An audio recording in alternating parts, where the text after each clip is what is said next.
Kha'Zix, while Cloud9 are happy to play Kha'Zix in the jungle on Ku, JWoww is even more happy to play Kha'Zix up in that top lane after we saw that miracle casual steal yesterday in game number 2. Yeah, it was absolutely fantastic, and a new year, a new season means new teams and of course new picks, so we are seeing Kha'Zix in a couple of these games, but it has actually been banned out because, well, there's several competent players in this game already, so best to just keep that off the board. Again, Yasuo is something we've seen from both of these teams, so we could also be seeing that in this game, so we'll just see what rounds out the rest of these bans. In fact, you already would have because I'm casting over the stream, so I'm going to be a couple seconds behind. Yeah, we've already had a Shyvana locked in for Cloud9, and we saw earlier today and yesterday Cloud9 very confidently giving away Shyvana and Mundo to their opponents because they have this counterpick of Trundle in their arsenal for that Shyvana Dr. Mundo combination. Now, picking Shyvana first means either they are just going to prioritize a slightly different team composition with the strong pick of Shyvana, or they don't want to let a team the level of Lololol have both strong picks because perhaps they're not overly confident that it'll work 100% of the time. Yeah, and by picking Shyvana first, okay, a Lololol decides to pick up Mundo here, Adromne does nothing stopping him from picking Trundle again, then putting Shyvana in the jungle, and then having that matchup anyway. So there is no downsides to picking Shyvana first, especially when you're the team of Cloud9, so we're just going to have to see exactly what Lololol decide to put into their setup. Yeah, of course. Unsurprisingly, we see that Lee Sin has been picked up. Another high-profile pick for both of these teams, actually. They want to take that away from Ku because Ku is fantastic on Lee Sin, but nevertheless, Lololol will be happy with that in their arsenal, alongside Thresh. And then Cloud9 following up with the Gragas that we've seen time and time again from them, and Vi. So it will be Shyvana in the top lane, so no Trundle, I would expect, in this game. They are, however, going for far more meta picks.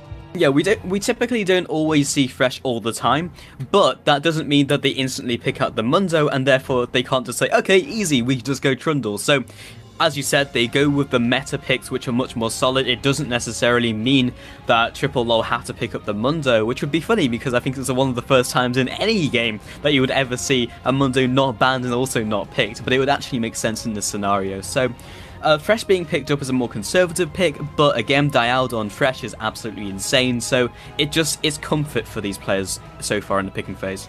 Yeah, and it looks comfort all around, because I'm pretty sure yesterday we saw JWoww playing Jax in game number 1, and he's locked it in again. Well, Morden's locked it in. I have a feeling that's going to go up to JWoww for the top lane. Jax jungle, not something that is seen commonly at all. They also lock in Caitlyn. Caitlyn's an AD carry that every AD carry or marksman would be comfortable on because of just how straightforward her kit is. Yeah, and she works so well in so many matchups, specifically against the kind of big pick at the moment, which is Lucian. You just pick Caitlyn, and then it works because Lucian cannot get in range to have that amazing trading potential. So we might see a Lucian here just to even up the lane. We might see something else, but it would be one of the safer picks against Caitlyn before that bottom lane from Cloud9. Yeah, and Cloud9 actually just answer with the Lucian alongside Karma. We saw this in game number 1 earlier today against MYM, where they ended up picking both. We were discussing how the two don't synergize as perfectly well as the Sivir bot lane does, but Lucian does very well with Karma and Karma's kit overall. So the synergy is not absolutely perfect, but it's still incredibly strong. And perhaps Lololol are looking to pick up an Orianna, which, as Ocelote has played time and time and time again, one of his most comfortable champions. Indeed, and it's no surprise we're once again seeing Gragas and Orianna mid lane, something we're seeing basically all the way through the start of Season 4 and Season 4 pre-season. So not anything surprising in the middle lane. It's going to be fairly slow until level 6, then you have a little bit of kill potential, but it's mostly going to just be farming that out apart from the jungler presence. And when you have Vi and Lee Sin of course will win that trade against Vi. Vi loses against most junglers, but they will probably be putting the pressure onto that middle lane as Shyvana doesn't have the most gank potential. It's kind of not funny or strange. It's weird to see a team so heavily focused on their playstyle that it really doesn't matter what your opponents pick. And this is what Cloud9 Europe are showing us in every single game, is they love this skirmish style, movement speed based, non-team fight centric playstyle with the champions like Gragas that can really disrupt people, make sure you get one pick with Vi, and then Karma allows you to really speed around the team fight area to make sure they're split up so that you're actually fighting more like 2v2s at one time rather than a 5v5. Yeah, and this was very prevalent when they had the Trundle pickup in the last game stress in the last series, where they really couldn't go for these 5 versus 5 team fights, but if you split them up into like a 2 versus 2, 3 versus 3, Trundle starts to shine and the rest of the picks are just incredibly good. You're going to be landing that Gragas barrel on all 3 of those people in that skirmish. So again, solid pickups from both of these teams. And I cannot wait to get into this game. We're heading into game number 1 of a best of 5 here in the Scan Invitational, powered by Netgear, Creative Sound Blaster, and Be Quiet. We'll be back. Welcome back. It's game number 1 of the grand finals here in the Scan Invitational, powered by Creative Sound Blaster, Netgear, and Be Quiet. And it looks like Lololol are looking to be aggressive in the beginning of this game. I am Stress alongside Pulse, who I believe is having a couple of little spectator issues, but it looks like Dude is looking for Voidal. They don't quite land the hook, but get the flash out of Voidal, so that will leave the bottom lane for Cloud9 a little vulnerable in the early game, so good early play there by Lololol. Now, Pulse, are you with me in game?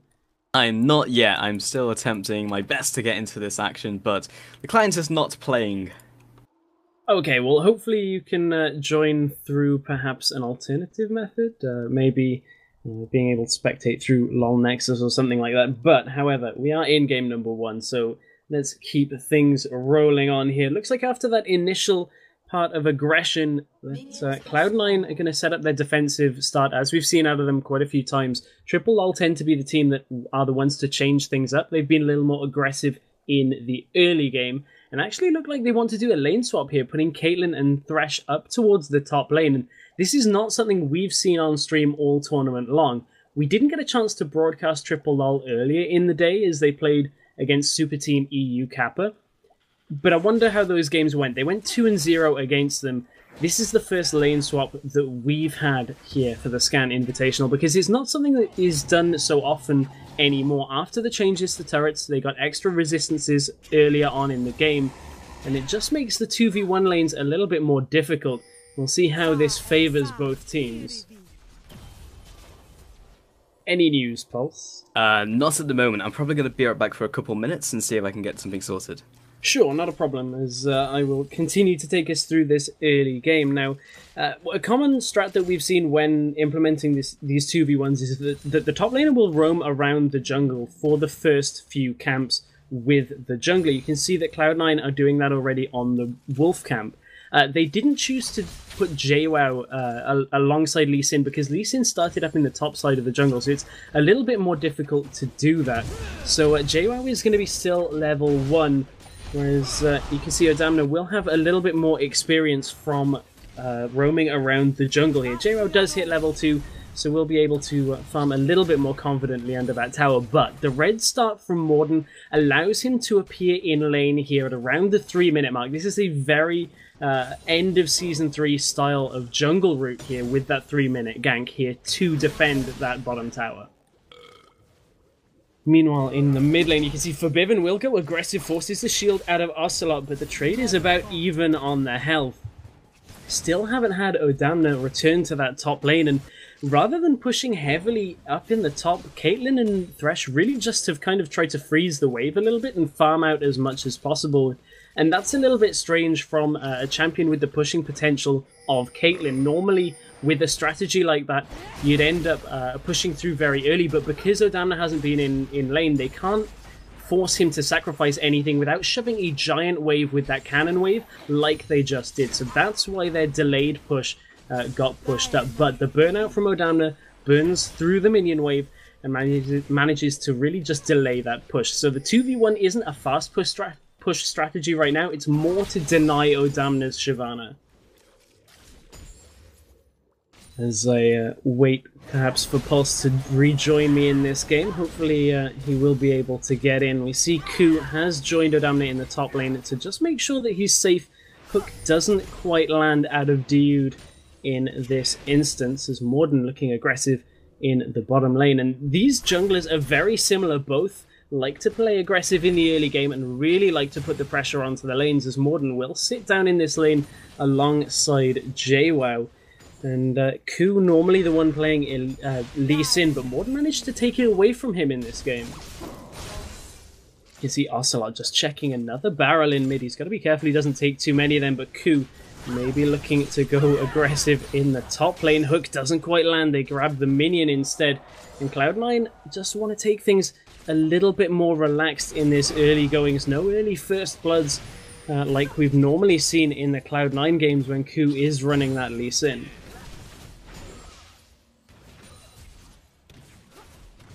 These lanes are really just at a stalemate in the 2v2s right now. The junglers have spent so much time that they've been getting experience and pushing pretty much an eek really once you hit level 6 that those ultimates become available and the massive amounts of damage come out from the champions. And I'm kind of hoping that Pulse might be able to shed some more light as Forbidden hit 6 first, so that race to 6 has been won by Cloud9. Yeah, I'm completely unable to get into Spectator at the moment, so I'm still trying solutions, but it's not working out. Okay, I will continue on the solo cast for game number 1 of this, but hopefully we'll be able to get you in for the rest of the series. There goes the shockwave out from Ocelote to keep himself alive, and the shield tries to get more damage on, but not quite able to get it. Was forced to use the barrier there, so that's a big cooldown that has been used. Forbidden won't have the explosive cask either, but finally that push up in the top lane from Caitlyn and Thresh is starting to do its work. They hook in Odamna. I don't think they'll be able to kill him, but another wave or so of minions should be enough to pick that up. It looks like we've had a little bit of a problem with our Spectator client ourselves, so hopefully we can get back to that fairly shortly.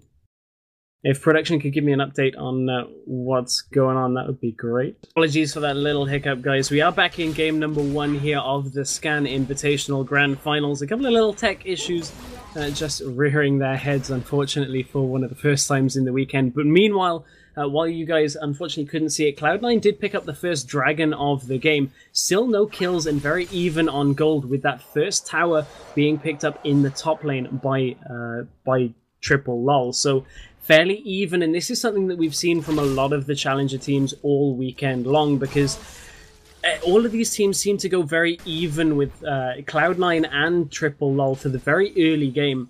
And then it gets to the team fights, and Cloud9 start to accelerate through. They start getting objectives. The same with Triple Lol. They're very similar teams, and I'm wondering how that's going to play out as we head through this mid-game, because you can't both be better than your opponents at team fighting. In the end of all things, one team has to be the victor in the team fights, so it'll be interesting to see how this plays out with such high-profile teams. Again, I am solo casting this one by the sounds of it. Hopefully Pulse will be able to rejoin us in game number 2. But this is the Scan Invitational Grand Finals, powered by Netgear, Creative Sound Blaster, and Be Quiet. Morton has found his way into this bottom lane. No wards have spotted him out yet, but if he crosses to the next bush, they will. They're looking for the hook. They grab onto John, and Flay goes backwards. The box used. There's the follow-up from the resonating strike, but they're not able to follow up with the damage. That won't result in the first kill of the game. And again, these teams go back to a little bit of a stalemate here. However, in mid lane, Ocelote might be in trouble. Vault Breaker comes through, Assault and Battery. Shockwave doesn't hit the mark, and that's the first blood here for Cloud9. Can Triple Lol answer with a turret in the bottom lane? It looks like Cloud9 are going to say no. Really nice plays there out from Ku to make sure they got that kill onto Ocelote, put him in a position that they weren't really able to pick up anything there. The Shockwave didn't actually complete the animation begun, but didn't get anybody from that. It's still on cooldown, so it's still available. So next time that happens, he may be able to get a little bit better of a Shockwave, but they've got to be careful down in this bottom lane that Morden doesn't find his way in. They've got good wards up in Tribush to make sure he can't sneak in through the Tribush. But it looks like Cloud9 are just playing a little too safe for now. They've got that extra movement speed from Voidal's Inspire when it's mantraed to make sure they can get away from any harm. Let's take a look at the itemization here. Looks like Gragas has been able to finish that Athene's Unholy Grail here, as he is about 500 gold up on Ocelote from that extra CS and just a little bit of the global gold that is in the difference between the two teams. That's why he's finished the Athenes, and Ocelote not quite able to. That assist as well will go quite a long way. However, at top lane, you can see Shyvana, as Shyvana does, building towards that Sunfire Cape. That'll help her scale against Jax for now. Ocelote takes the Explosive Cask, but it actually pushes him closer to safety than it does into harm's way. And yeah, Shyvana going for that Sunfire Cape will be looking to scale against Jax a little bit, but everybody knows that it's difficult to stop a Jax as he heads later on into the game. He just becomes a bit of a monster dueling anybody, so they have to try and shut Jax down a little bit more, although that top lane is a very difficult lane to get pressure in, especially with that top tower down already. And I believe Pulse has managed to get his way into the game, so you can join us for this epic grand finals. I have indeed, and this is one of the only times where technical malfunctions actually helped me out. After our stream was reconnecting to the game, I could join on top of him, so it worked out. Awesome. I am rather glad to hear that, as I get my casting partner back from the weekend. Outstanding. So fill me in with what's been happening for the rest of this game. We've had a kill and a dragon in favour of Cloud9, and the turret has gone in favour of Triple Lol. We had a lane swap early on with Caitlyn and Thresh going up to the top lane, stacking a big wave, but here comes more action in the top. Yeah, Q already aggressing onto that Jax once again with the Shyvana ultimate coming across. That'll be Dragon's Descent. Q trying to just lead the charge onto Jay, while we'll be knocking him blind through the bush and picking up another kill for Cloud9. Just getting a message over to our production so we can get the champions in the right order again, because when you rejoin the game it resets them, so unfortunately it's not quite there in the right order quite yet, but we are still at a 2-0 game here. Both kills going over to Vi, so these consistent lanes out of all of Cloud9's composition just really kind of ending up really well so that Ku can get those kills. None of the lanes are that far behind, if any. They're ahead in top, ahead in mid, and behind ever so slightly on CS. So Vi is able to get these kills and get those ganks off very easily. Yeah, and Q was also able to pick up the red buff at the same time on top of that gank from on top of Jax, so then we'll be donating the blue buff away and should be able to rotate towards his own red. So Morden's going to be even further behind, and as a Lee Sin player, it's very difficult to catch back up again, because you generally do become like a utility bot in teamfights, getting that right pick at the start of the fight, but if you do not have the damage to offer, because generally you'd like to get a couple kills early, so at least your damage remains relevant for a couple more minutes. And that's one of the byproducts of that 2v1 swap that I was going to mention earlier, but unfortunately didn't quite have the time in the game to do it. That doing that lane swap meant that Morden had to sit in the solo lane with JWoww, and lost all of the advantage that Lee Sin has over Vi in the early game, where Lee Sin desperately wants to trade in the jungle as much as possible, and Vi cannot take that. Now Vi is at 2-0, and that kind of trade won't go in Lee Sin's favour anymore. It's also interesting because Shyvana Jax is the lane we don't really see very much of. You just generally see the big power top laners like Mundo, like Shyvana, who do very similar things, but Jax becomes a bigger threat in terms of damage, while Shyvana has a bigger threat in terms of like dueling potential and tankiness. But Jax will actually begin to outscale Shyvana later on until the game, and when you have that split pusher, it might be difficult at some point for O'Donnelly to stay on top of that, but the extra kill in that early game because of that gank will help matters. Ku was looking around for the gank that they got on Ocelote earlier. Will start to rotate around to the bottom. This is one of the first times he's had his presence here. Yep, Q using Assault and Battery immediately onto Yuki, and not the Death Sensor, but the Dark Lantern was not enough to keep him alive. Diode will be flashing over his own box, and Culling just tags him as he escapes his own lane, but Morden and his ally of Ocelote are unable to reach that tower in time, and that will be dropping to Cloud9. Yeah, that's another tower in, well, the first tower in favour of Cloud9, of course. It was taken earlier by Triple Lol, but Forbiven has had that Inspire put on him, is looking for another kill. Cask not available. Ocelote does manage to get out alive, but Ocelote has been under quite a lot of pressure from Ku and Forbiven. They've made it somewhat of a point to make sure that Ocelote is as uncomfortable on Orianna as possible. Yeah, and Cloud9 have just picked up small advantages all over the board, and Vi has been soaking up those kills as every gank has happened. So they've not only taken the dragon, but they will be able to maybe look for this kill. And so Ocelote Dialed has actually interrupted the Vault Breaker, flash out of the shockwave, and will indeed whiff. So that's a big ultimate off cooldown. Yeah, and that's the second one actually out of Ocelote that hasn't quite hit the mark. Of course, the first one didn't quite go off, died before the animation completed. So the first one that really wasn't quite in the right place, but there was a flash out from C9, so it's worth burning that Orianna ultimate for the flash anyway, because the follow-up wasn't quite there. So it was actually good that Ocelote used that shockwave. Yeah, of course, and that early kill and the extra CS advantage from Shyvana is making it very difficult for Jax to go toe-to-toe this early on to the game before he gets the itemization, and is actually drawing Morden up to the top lane to try and stop that push. And Odoamne, he's just gone for the golems, wait until Lee Sin recalls, and will probably just carry on pushing again. So all the threat of Morden early game has been completely mitigated. Yeah, and it's just one of the byproducts, as we said, of that early 2v1. Now, normally when you do a 2v1, or at least it used to be when you 2v1, it was either to really put somebody behind, or to push a tower incredibly quickly and get people behind that way, rather than just denying CS and experience. The really smart rotation, he was able to get that early, hasn't ahead, and Cloud9 are looking to skirmish. Yeah, and that's one of the first jungle, sporting a double longsword and the Doran's blade. Again, Odon moving on to Jay while deep striking out and the ultimate's might.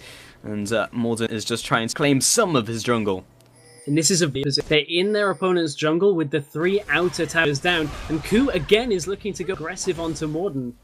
It apparently doesn't matter what Ku is playing, he will still try and counter jungle you. Odoamne is actually being outtraded by Jax, but being on such low HP, that is going to happen. Ku still sticking around the area, making sure Morden is just uncomfortable in his own jungle. And I'm glad we're seeing Ku go back to this aggressive style. We saw it in the very first game that Cloud9 played in the tournament. Ace in the hole! Oh, miscommunication didn't quite let them block that. Yeah, Forbidden has arrived though, and Dialed will be dropping the friendship tester, as I like to call it. Was not proven this day. Ku will be trying to escape in the middle lane, and indeed will get out of there with Vault Breaker. A good escape by Ku. There's Ocelote used the shockwave, wasn't quite able to pick up the kill. And Cloud9 have themselves an advantage. Dragon is coming up in about a minute and 30, I believe. It has been Lololol that has got both dragons in this game. One when we were off the screen. Actually, I believe the first one was Cloud9, was when we had the disconnect. So a dragon apiece so far, but the gold is heavily right now in favor of Cloud9. They're 4 kills to 1 up with an extra 2 turrets, but they can't be too confident right now. Yeah, and Blue was taken away using the culling, and it wasn't actually the best damage from the barrel from Forbidden. So in the next minute, that's going to be denied from Ocelote, making it even more difficult to go for this fight. And we've seen time and time again that Cloud9 really just want that skirmish team fight. They don't want the centered team fight on 5v5. They want a 2v2 and a 3v3, or some different composition of split fights. They do not want to take your headlong team fights. So Cloud9 are already setting up for that. They've got great wards out looking for picks. You can see already the top jungle is littered with Cloud9 vision, and really that is just what allows them to make plays like this. Again, Jay Wild using the leap and the flash, but doesn't decide to, in fact, QD still decides to use Assault and Battery, and maybe not all that useful in that situation, but 10 seconds left on Dragon. We'll have to see whether Cloud9 want to go for it or not. They definitely have the capability to stress, but they don't want to clump up for Orianna. Morden Jay Wild find themselves a couple intruders in their own jungle. Odoamne is very mobile, has the Dragon set still available. Vault Breaker's being charged up, and this collapse was not successful. Yeah, it's difficult for Lololol to be confident that the rest of Cloud9 aren't around. They have some vision on mid and the Wraith area, so they knew they weren't straight there, but with the mobility of Odoamne and Vi, they're able to get out over the Baron and then really reposition to a better place that Cloud9 want to fight at. They take down the Dragon, Still quite a low kill game here compared to some of our other games, but Ku is maybe looking for one for himself.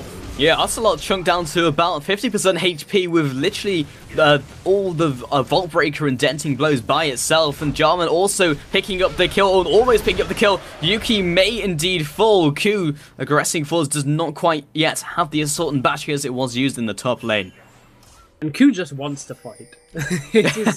His aim right now is fight as much as possible, because on Vi, that's, well, it's not that often that you see a Vi early on wanting to fight, but those early kills have gone so far to this point in the game that there's a lead in CS for Vi in the jungle over Lee Sin and 3 kills, and that's just something that has really been set up by these consistent lanes out of Cloud9, and it's something that's very reminiscent of North American Cloud9. Their lanes are winning, it allows their jungler to completely control the pace of the game. Yeah, and see Yuki just taking away that white in the jungle, but 4-1 and a significant gold lead to Cloud9. I mean, they are firmly in their head.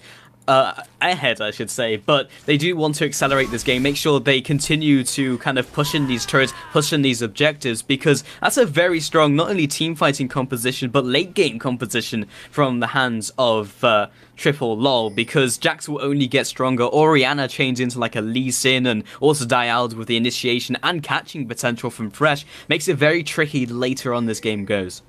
Yeah, we discussed yesterday with Lee Sin his limitations in the late game, but Ku has found himself Ocelote. Yes, indeed. Assault and Battery has been used, and Shockwave in return. 3 versus 2 will be the matchup, and Yuki has arrived, making it a 4 versus 2. Shutdown comes out, and Ku being a little bit too aggressive, reminiscent of the last series. Shades of their games against MYM, where on Kha'Zix, Ku would just go as aggressive as possible and end up dying a couple of times for it. So they get the shutdown gold there. So that'll go a little bit of the way now to making Yuki a little more potent in these fights. Has the CS lead on the AD carries already. So they've got to be careful they don't give away needless kills here, as Cloud9 are in control, but it is a very close game between these two. Now, Lee Sin in the later fights normally doesn't have as much presence as you'd expect from the mid game, because he really doesn't have the damage, but the ball delivery system with Orianna might make that a little bit more potent, that it's not just the kick anymore for Lee Sin. Yeah, at least they had some form of initiation. Dragon Descent using the top lane. Ignite has come down from Jay, while following up the Leap Strike and the empowered auto attack. This is very tight indeed. It's going to come down to the wire. Ignite will actually take off. Both of these laners will fall. Ignite and the minions managed to take that one down, but you can see it's already close between Jax and Shyvana, and that'll only get worse in favor of Jax. Indeed, he's already picked up his Trinity Force, well on his way to the Blade of the Ruin King, and no doubt he'll look for the Guardian Angel after that, which is the most common of Jax builds nowadays. And will continue to do so, because it is still ridiculous, because you can build 2 damage items, go Guardian Angel, and still be absurdly tanky. And just get as much lifesteal as possible from that. I mean, Jax just doesn't die. He's an absolute machine in the later parts of the game. Blade of the Ruin King is pretty much an item that fits Jax to a T, so wouldn't be surprised to see that finished up fairly shortly. You can see Bilgewater Cutlass and the dagger already in place. So Cloud9 still playing aggressive, even though they've been trading fairly evenly recently. Dragon not due up for another couple of minutes yet, so not really those global objectives to fight over. They've only really got the ability to siege, and their siege composition isn't the best. Yeah, and this blue buff is just being juggled back and forth, but you can see Cloud9 are going to take every opportunity they can to try and force themselves a fight, because that's where they are definitely strongest. And it's very difficult at this stage in the game for Triple Lol to say, okay, let's everyone 5-man group around this blue buff and try and defend it. So Cloud9 are going to use that opportunity to try and create a skirmish, but alas, it didn't quite work out by cutting the vision. And one of the problems that we've seen with teams going against Cloud9 is the ability to stall out the acceleration from Cloud9. They've been very good at rotating around the map, taking objectives as they please, but it looks like Triple Lol are just a little bit more experienced and know that they want to draw this game out to a point that Jax is going to be so unstoppable alongside Caitlyn and a massive shockwave from Orianna that it doesn't matter whether Cloud9 are attempting to out-rotate them, because they're just going to be able to be in the positions to extend this game later and later. And Triple Lol really are applying the brakes, just sitting in their jungle, placing down the defensive wards, making sure if there is like a 3-man incursion, then they can just pick them off and go for the fight. They're moving so slowly through this game, they might get a parking ticket. That's not something you want on Summoner's Rift. I've heard the fees can be rather large, or they send Baron Nashor after you. But Jax, this time not trading quite so well. Here comes Morton. Indeed, 2 versus 1 trade, but Shyvana is very, very strong. Flash comes out, he's already slowed from the Blades of Rune King. Dragon's Rage back, but he's still burning from the burnout down from Odonne. He will 1v2. He just doesn't care at this stage. We've spoken about how strong of a duelist Jax is, but Shyvana will 1v2.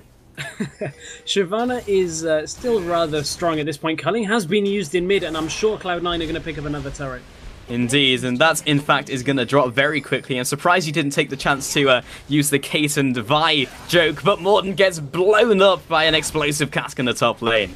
And they may take one more turret from this up in that top lane, and this is what we mean about Cloud9, is they are rotating well now, and the positioning wasn't quite there from Triple Lol. They had Jax and Morden up in the top lane trying to deal with Shyvana, which left middle tower completely open for Cloud9.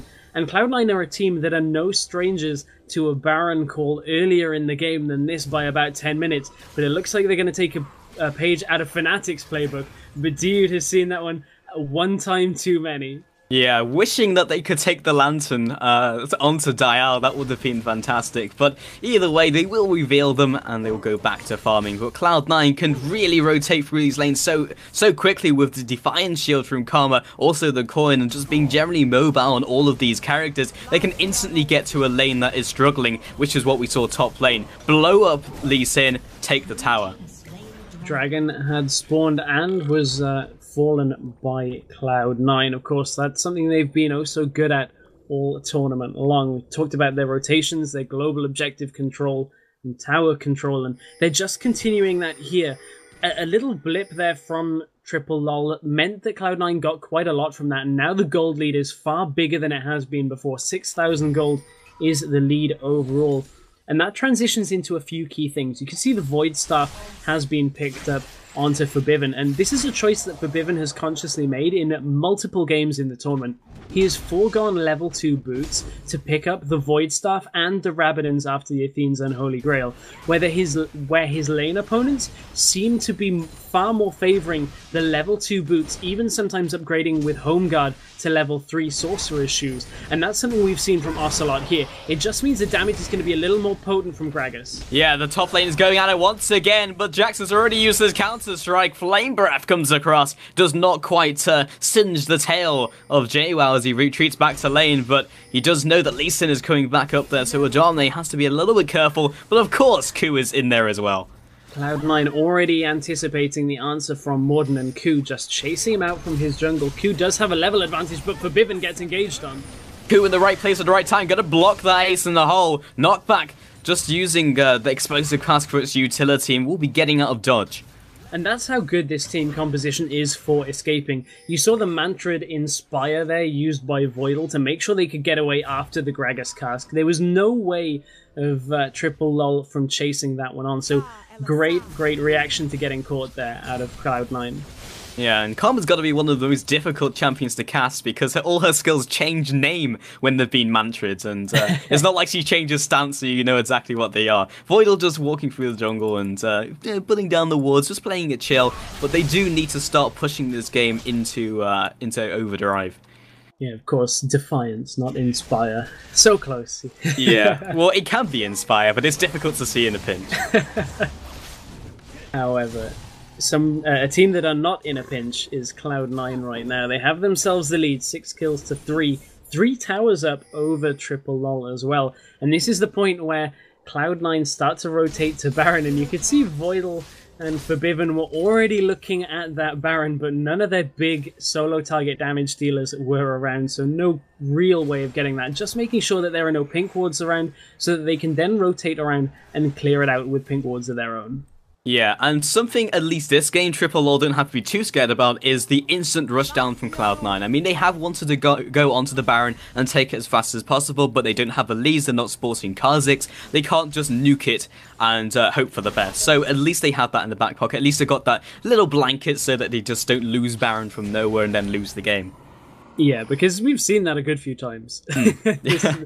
Baron really has been the point of contention over a lot of these closer games where one team will just go and do a Baron and then win the game. Even though the gold was maybe 1,000 or 2,000, and Cloud9 are looking to do that with Odamna and Ku here, but they haven't cleared that ward out, and this is sloppy play here from Cloud9. They have not cleared the Baron pit and have given Lololol complete vision on them.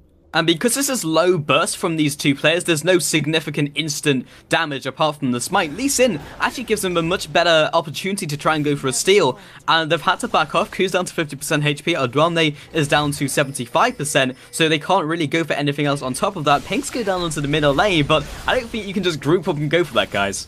Yeah, I'm not sure that's the best option for them there, but that was a little sloppy out of Cloud9, I've got to admit. Normally they are far better than that. The trinket was not available for Vi, so whether they used it a little bit further out of the pit and didn't catch the ward in the back of the Baron pit remains to be seen, but that's not normal out of Cloud9 Europe.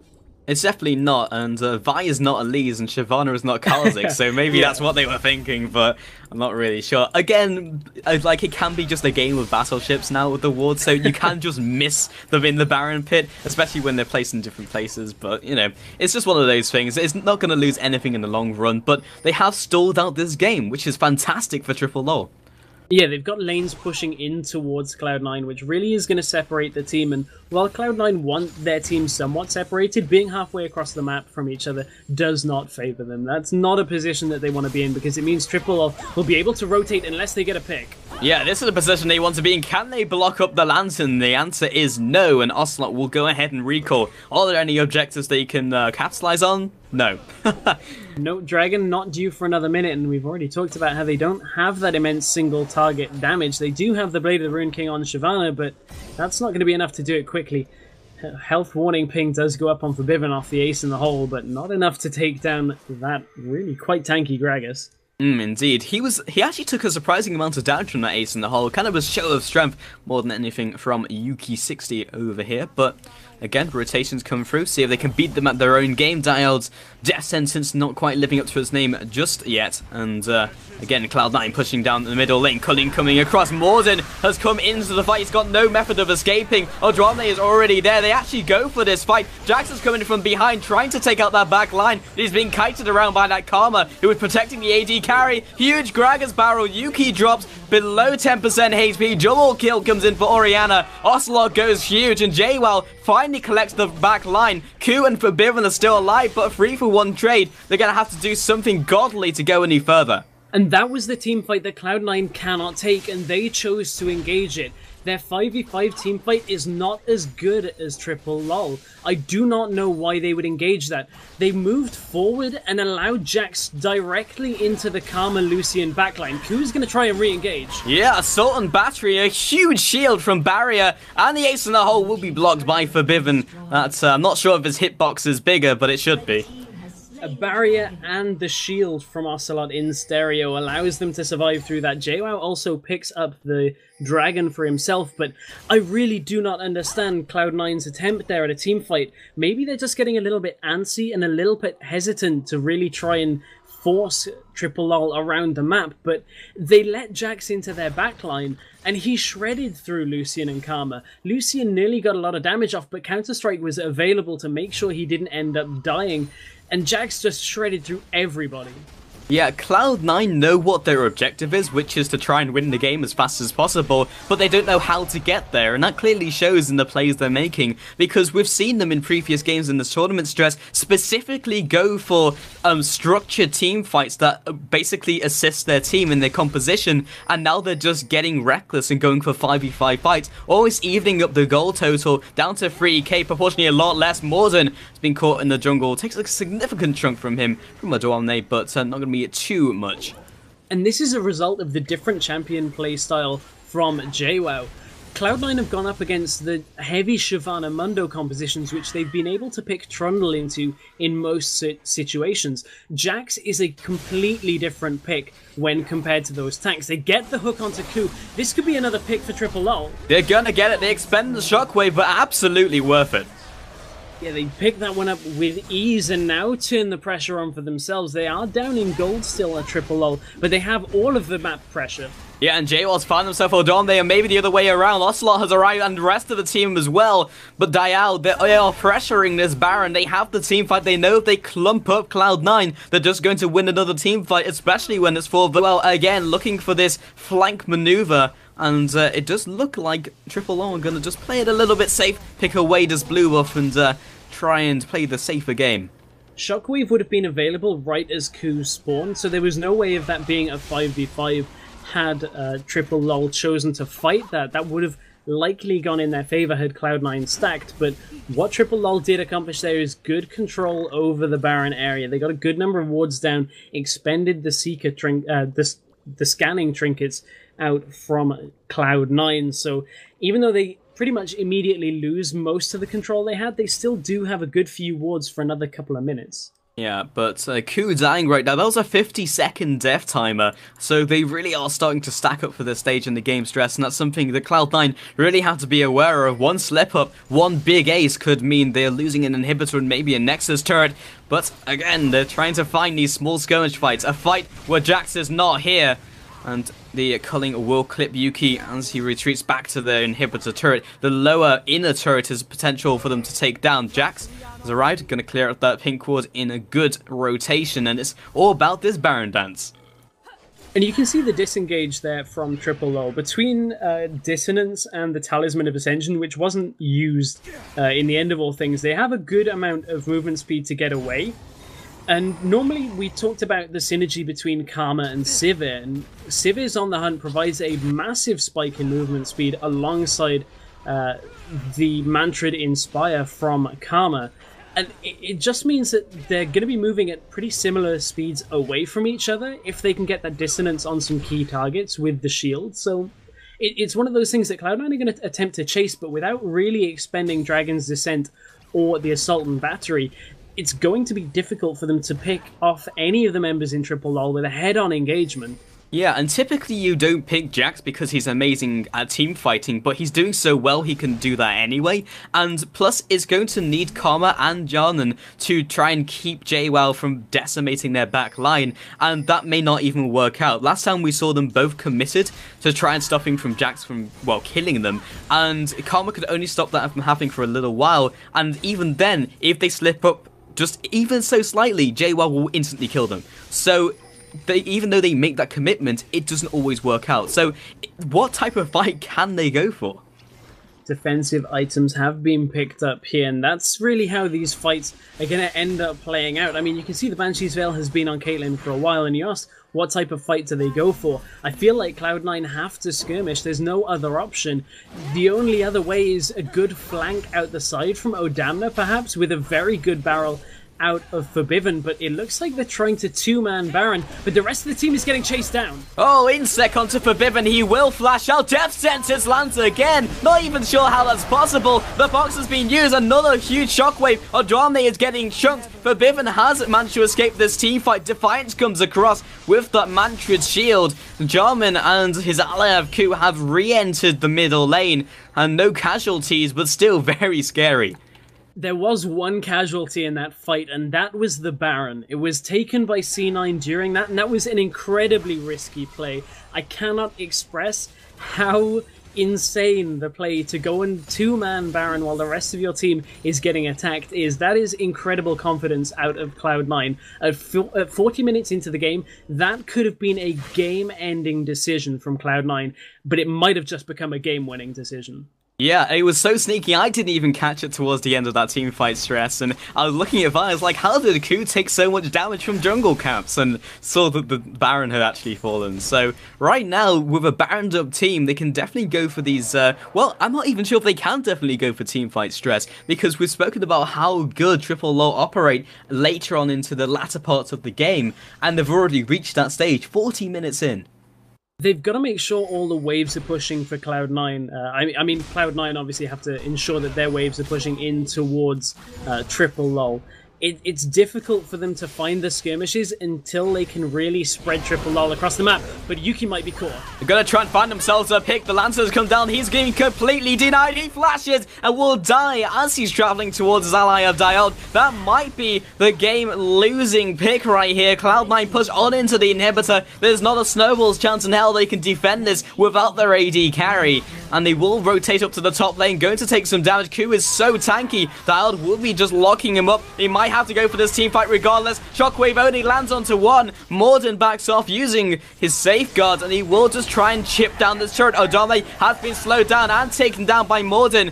And Ocelote is being focused by Q, but there's no real follow-up. 1-for-1 trade will be the overall total.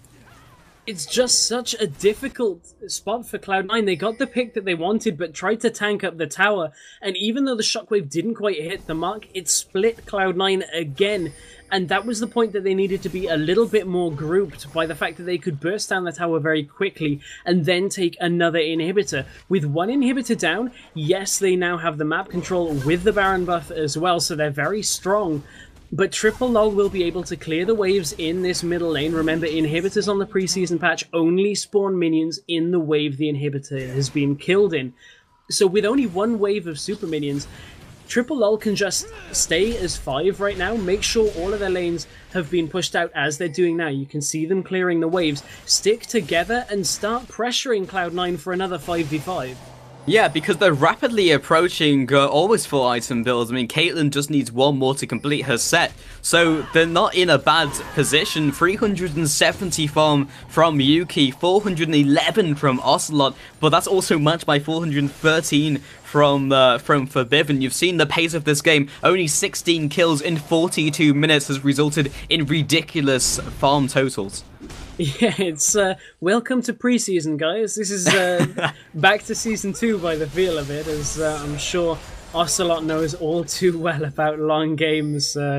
Thinking back to perhaps the games from SK against CLG, I believe that was at NIM, good long time ago. However, Cloud9 are a very new team, weren't around in season 2, so interesting to see how a new team is faring in this preseason, which is somewhat reminiscent of previous seasons. And another team trying to take a page out of Fnatic's playbook, stacking up in that bush to try and get a pick, but they might get out-rotated here by Cloud9, but with a 5v5, we already know they tend to go in favor of Triple Lol, unless they get caught. Yeah, everyone is excited to see how Cloud9 do in this tournament and how they do in different situations. Specifically this one, this is the first time we've seen Cloud9 go into a longer, kind of drawn-out game. Otherwise, the rest of the games have just been fast-paced, them getting the early advantage or regaining the advantage and just closing out the game. This time it's been stalled out, and they're going to have to make way more decisions in different places of the game they wouldn't have had to do previously. Voidor gets caught by a Diode. That's forced the team fight, or forced Diode completely getting melted. 1-for-0 trade off the back of a catch. JWoww moved towards the middle lane to clear it out because the super minions are pushing in, which meant that they couldn't answer with the massive damage, and here come Cloud9. Assault and battery onto Ocelote, will land the shockwave onto 2, but they are so tanky, they'll just take that. Oh, huge Gragas barrel melts Ocelote, and Yuki will try his best to take down Q, but the rest of his team is destroying this inhibitor. Morden is trying desperately along with JWoww, 3 versus 5. This is going to have to be a valiant attempt. They're going to go for it. Counter-Strike lands onto 3. Odame just trying to chunk down the Nexus turret. Yuki has dropped JWoww in a bad way, and this will be the second Nexus turret falling, and the first game will go to Cloud9 in this best of 5 series. What a game to begin our best of 5 between Cloud9 and Team Lololol, which is Ocelote's new team alongside JWoww and Yuki, Morden and Dude. What a fantastic